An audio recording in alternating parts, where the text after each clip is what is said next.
Hi everyone, welcome back to my channel. This is Mr. Bordejas, your online math teacher. In today's video, you will learn a sigma notation. This is under arithmetic series.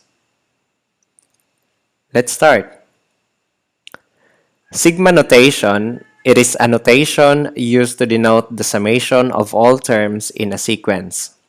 The notation uses the Greek letter sigma, and this is read as a summation.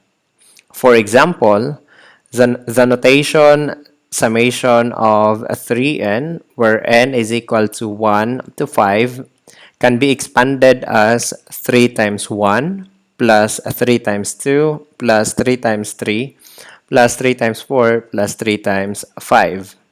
The values of n there are 1, 2, 3, 4, 5 because that is defined here where n is equal to 1 to 5. This number here is the lower limit and the number above is the upper limit. So just multiply them, then add. For example, write the series 2 plus 4 plus 6 plus 8 plus 10 in sigma notation. Observe that each of the terms of the series is an even number. The first term, which is 2, can be expressed as 2 times 1. The second term, which is 4, can be expressed as 2 times 2. And the third term, 6, can be expressed as 2 times 3. The fourth term, 8, can be expressed as 2 times 4. And the fifth term, 10, can be expressed as 2 times 5. Generally, the nth term can be expressed as 2n. Thus, the sigma notation can be expressed as follows. The summation of 2n, where n is equal to 1 to 5, because the values of n here is from 1 to 5. That is why the lower limit is 1 and the upper limit is 5. And this 2n here is the general term. Example number 2. Determine the sum of the terms of the series denoted by the sigma notation below. The summation of 2n plus 1, where n is equal to 1 to 7. The lower limit is 1 and the upper limit is 7. And we'll be using this 1 to 7 in substituting the value of n here. First, determine the lower limit and the upper limit of the series.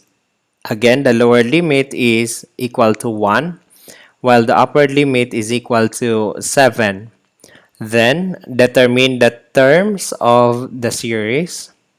We can determine the different terms of the series by substituting n with its corresponding value. Take note again that the values of n are from 1 to 7. Let's start from a sub 1. For a sub 1, we will use n is equal to 1. That's the lower limit. Thus, a sub 1 is equal to 2 times 1 plus 1 is equal to 3. For a sub 2, we'll use n is equal to 2.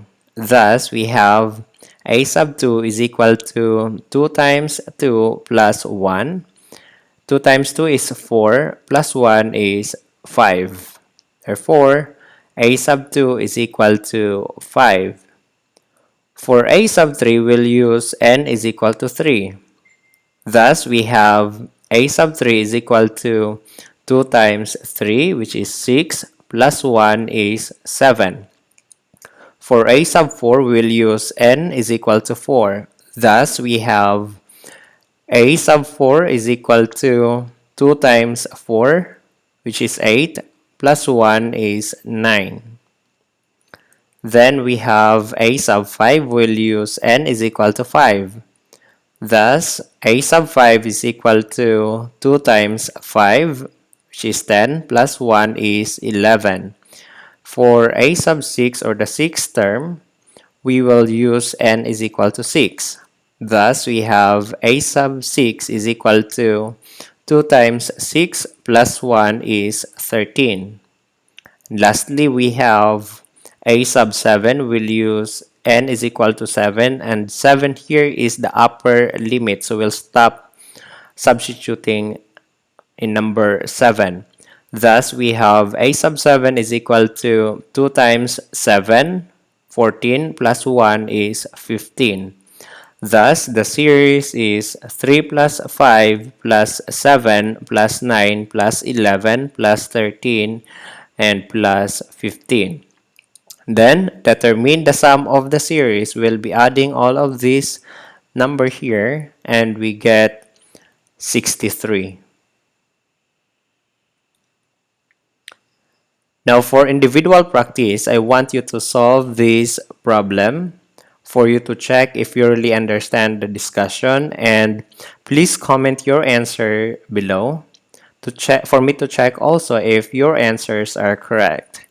And that's all for today's discussion. Thank you for watching.